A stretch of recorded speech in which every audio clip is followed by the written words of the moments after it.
11 Maret 2011, Jepang diguncang gempa bumi bermagnitudo 9,1 dan memicu terjadinya tsunami. Dilaporkan 18.000 nyawa jadi korban dari bencana itu. Tak hanya menyisakan masa lalu, kesedihan mendalam juga dirasakan mereka yang kehilangan orang-orang tercinta. Salah satunya ialah pria bernama Yasuo Takamatsu. Yasuo kehilangan sang istri, Yuko, dalam tragedi tersebut. Di tengah kesedihan, Yasuo bertekad mencari jasad istrinya untuk bisa dimakamkan dengan layak. Bahkan, pria berusia 67 tahun tersebut rela berjuang hingga 13 tahun, menyusuri pantai hingga menyelam di kedalaman laut. Yuko merupakan satu dari 2.523 korban tsunami yang jasadnya tidak pernah ditemukan. Saat itu, Yuko tengah berada di kantornya di Bank 77 cabang Onagawa.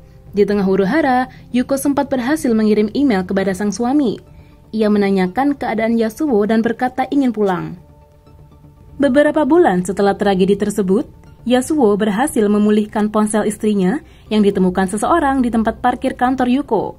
Di ponsel tersebut, Yasuo menemukan pesan yang belum terkirim dan pesan itu dibuat pada pukul 3:25 waktu setempat. Yuko menyebutkan betapa besar tsunami kala itu di dalam pesan terakhirnya. Karena jasad sang istri tak kunjung ditemukan, Yasuo bertekad untuk turun tangan.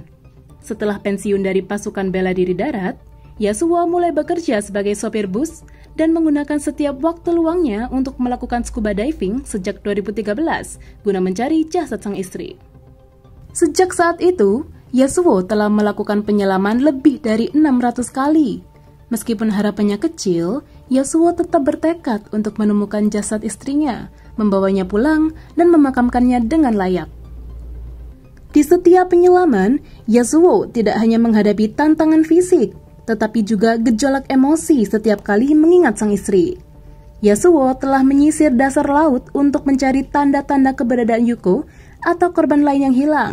Namun, dia hanya menemukan sisa-sisa kehidupan yang pernah dijalani seperti album foto dan juga pakaian.